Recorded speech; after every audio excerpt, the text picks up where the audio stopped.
सादर नमस्कार, सादर जय जिनेंद्र। क्षमा ब्रेकिंग जैन न्यूज प्रतिदिन प्रातः दोपहर एवं रात्रि में देश भर से संपूर्ण जैन समाज से संबंधित सही और सकारात्मक समाचारों के लिए देखना और सुनना न भूलें। साथ में आपसे विनम्र निवेदन है कि यदि आपने इस चैनल को सब्सक्राइब नहीं किया है तो कृपया अवश्य कीजिए और शेयर और लाइक करके धर्म प्रभावना में सहयोगी एवं सहभागी बनिए।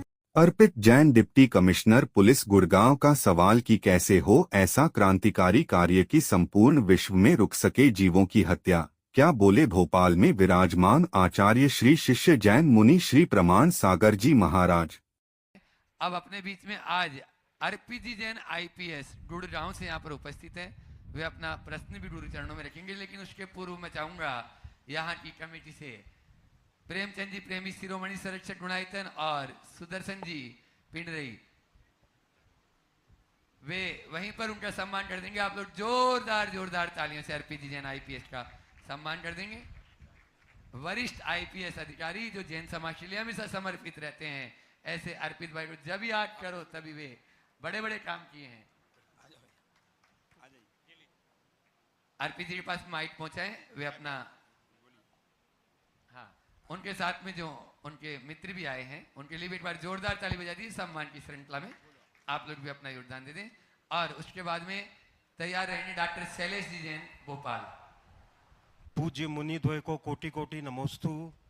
सभी क्षुल्लक महाराजों को कोटि कोटि क्षामी।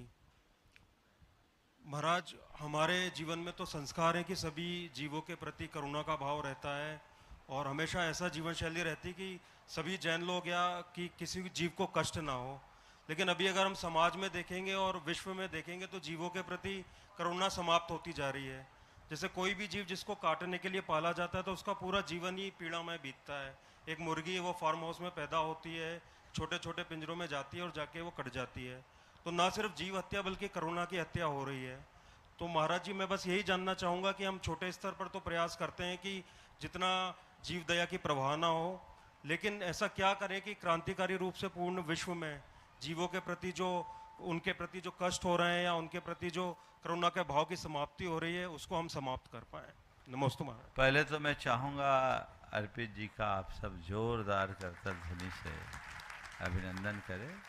ये हमारे समाज के एक वरिष्ठ आईपीएस अधिकारी हैं। मेरे पास तो पहली बार आए, पर मिलने के बाद लगा कि ये अधिकारी बाद में हैं, एक श्रद्धालु श्रावक पहले हैं।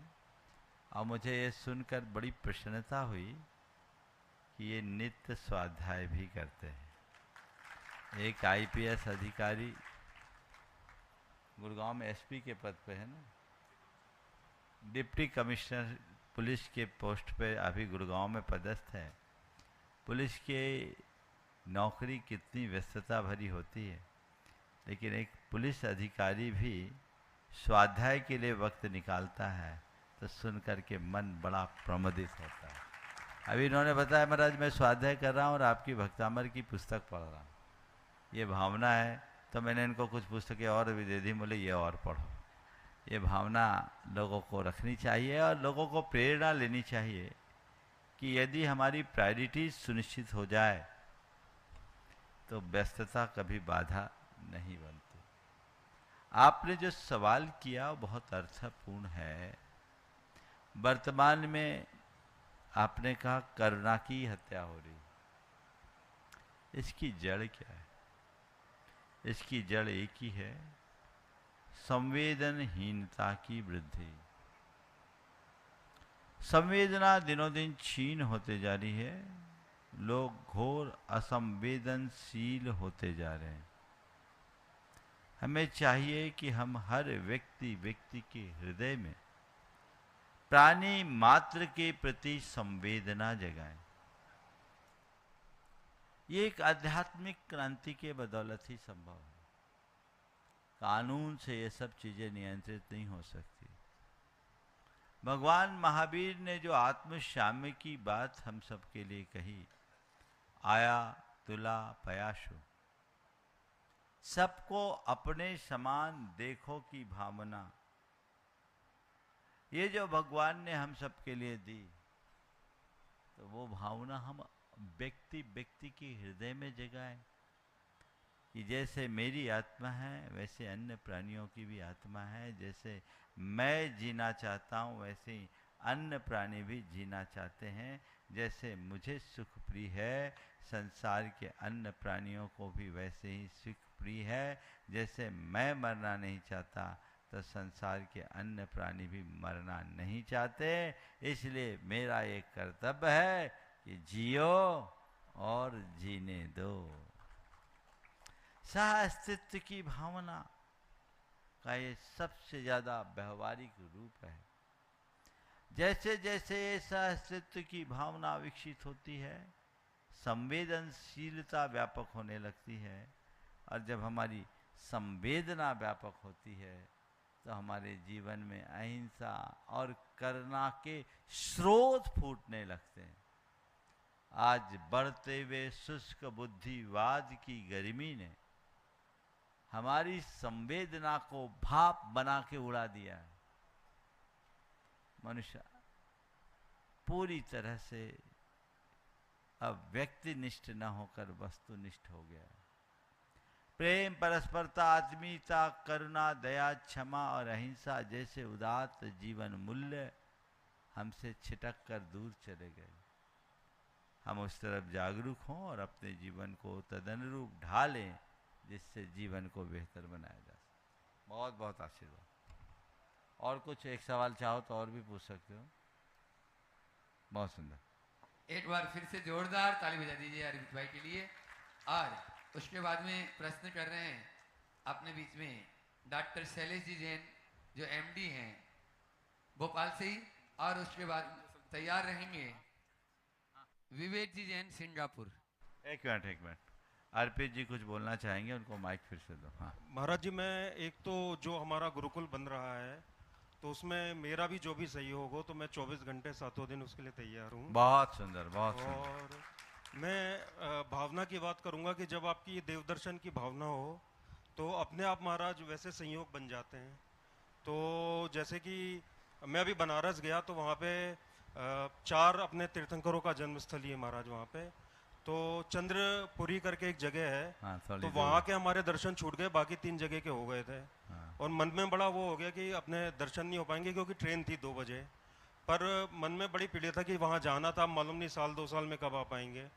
तो वो ट्रेन भी अपने आप 6 घंटे लेट हो गई तो और मैं सभी युवाओं को यही बोलूँगा कि कोशिश ज़रूर करें मंदिर जाने की, और अध्ययन भी करना हो तो वहाँ बैठ के ज़रूर करें, कुछ समय ज़रूर बिताएं। तो अभी जैसे श्रुत पंचमी थी तो मेरा काफ़ी बिजी शेड्यूल था उस दिन, लेकिन मैंने सोच लिया था कि आज मंदिर जाना है। अभी 7-8 दिन पहले की बात है महाराज जी। तो फिर अपने आप ऐसा संयोग बना कि मेरे को आराम से 2 घंटे मिले, मैं गया मंदिर जाके बैठा और वहीं आपकी वो वाली जो पुस्तक है वो रखी हुई थी महाराज जी, जो पूरी व्याख्या है अपने भक्तामृत स्रोत की। तो ये है, एक हमने महाराज जी प्रण लिया है कि पूरे परिवार ने कि जहाँ नॉनवेज बने तो वहाँ कभी खाना नहीं खाना। बहुत सुंदर। तो चाहे पिज़्ज़ा हट हो या जो बड़ी बड़ी दुकानें होती हैं, मतलब अगर हमारा 1 रुपया भी जो है वो किसी जीव की हत्या में नहीं जाना चाहिए। बहुत सुंदर, बहुत सुंदर। तो मैं सभी से आग्रह करूंगा कि, और मैं आपको 2 वो बताऊंगा कि अभी एक मित्र की शादी थी तो हमने बोल दिया कि आपके यहाँ नॉनवेज बनेगा तो हम लोग आएंगे नहीं उसमें, तो उन्होंने पूरा शाकाहारी भोजन रखा था वहाँ। बहुत सुंदर, बहुत। और ऐसे ही एक दूसरे कार्यक्रम में भी यही हुआ, और सारे फिर सीनियर अधिकारी भी इसका बड़ा सम्मान करते हैं कि आप जो है अपने धर्म को केंद्र में रख के चल रहे हैं। तो महाराज जी जैसा आपने बोला कि अपना अध्यात्म और अपना धर्म हमेशा केंद्र बिंदु होना चाहिए, तो कभी भी जीवन में आप भटकते नहीं हैं। और मैंने देखा कि अपने आप अपने जैन संतों के दर्शन कर लो या मंदिर चले जाओ तो आदि से मतलब 90% विपदाएं तो वैसे ही दूर हो जाती हैं और मन के सारे डाउट अपने आप क्लियर हो जाते हैं।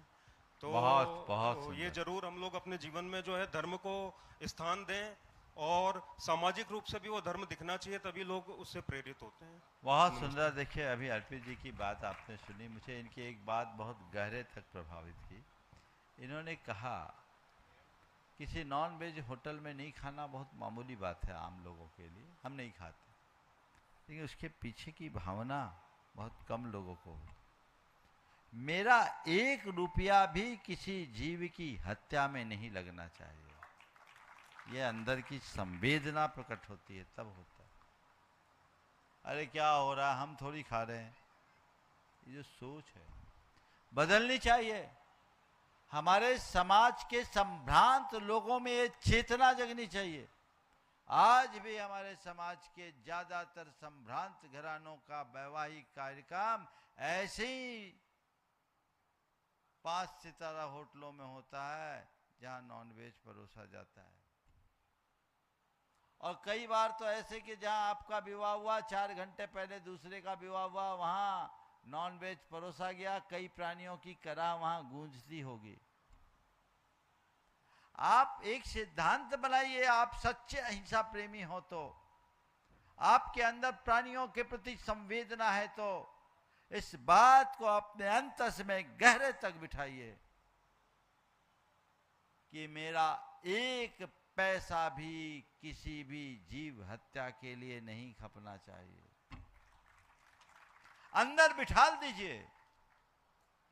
और युवाओं से भी मैं कहना चाहता हूं, प्रेरणा लो। अमित भाई, अर्पित भाई तो पूरा युवा है और आप देख सकते हैं एक इतना वरिष्ठ अधिकारी, आईपीएस अधिकारी, लेकिन निष्ठा प्रबल हो तो रास्ता अपने आप निकलता है। इस व्यक्ति के विवाह में न जाने से पूरे विवाह का भोज ही शाकाहारी बन गया। कितना बड़ा काम। एक बात मैं दोहराऊंगा, तुम सोचते हो व्यवहार न बिगड़े, मैं चाहता हूं जीवन न बिगड़े। सोच बदलो। मेरा व्यवहार बिगड़ जाए तो बिगड़ जाए, जीवन नहीं बिगड़ना चाहिए, धर्म नहीं बिगड़ना चाहिए, मेरी श्रद्धा खंडित नहीं होनी चाहिए। जब तक तुम्हारे अंतरंग में ऐसे भाव नहीं आएंगे, जीवन का कभी उद्धार नहीं होगा। इसलिए सभी को अपनी आस्था गहराई बनानी चाहिए। आत्ममुग्धता से ऊपर उठिए, धर्म के मर्म को आत्मसात कीजिए, तब आप कुछ कर पाएंगे, अन्यथा नहीं। इनकी श्रद्धा थी। 5 बजे मेरे पास आए थे, 8:30 बजे इनको जाना है। मैंने ऐसी बात कही कि शंका समाधान में रुकोगे क्या? बोले 8:30 बजे तो जाना है, पर कितने बजे से? हमने कहा 6:20 पे। मैं लौट के आ जाता हूँ 6:20 पर। व्यक्ति 6:20 पर डाट आ गए। मैंने देखा यह है लगन कि मैं आया हूं गुरु के पास, दुर्लभता से आया हूं तो उनके 2 वचन भी सुनूं। यद्यपि वो चाहते तो मुझसे उनकी मुलाकात हो गई थी, पेट भर सकता था। आम आदमी थोड़े में तृप्त होता है, पर श्रद्धालु तो चातक की तरह पिपासु बना रहता है। जितना मिल सके उतना ग्रहण करो। ये भाव अपने अंतरंग में जगाना चाहिए। आज अर्पित भाई से मिलकर मुझे बहुत प्रसन्नता हुई। इनके आगे पीछे के तो बहुत लोग मेरे पास आते रहे, बहुत वरिष्ठ आईएएस, आईपीएस, आईआरएस अधिकारी मेरे पास आते हैं, लेकिन अर्पित को देखकर लगा कि ये व्यक्ति बहुत धर्मनिष्ठ व्यक्ति है और ऐसे व्यक्ति का उपयोग करके समाज हित में बहुत अच्छे काम किए जा सकते हैं। मैंने आपका नंबर अपनी डायरी में अंकित कर लिया है। अर्पित भाई, तुम जैसे लोगों की मुझे हमेशा तलाश रहती है, अब हमेशा तैयार रहना। बहुत बहुत आशीर्वाद। और चूंकि उनकी ट्रेन है, यदि वो जाना चाहें बैठे। ठीक, बहुत बढ़िया। एक बार जोरदार ताली बजा दीजिए। और मैं चाहूंगा Kshama breaking Jain news YouTube channel पर विज्ञापन देकर धर्म प्रभावना में बने सहभागी। विज्ञापन देने हेतु संपर्क कीजिए मोबाइल नंबर 9026900740 एवं समाचार एवं वीडियो भेजने हेतु WhatsApp number 9335236222। Kshama breaking Jain news YouTube channel देखने के लिए आपको बहुत बहुत धन्यवाद। सादर प्रणाम, सादर जय जिनेंद्र।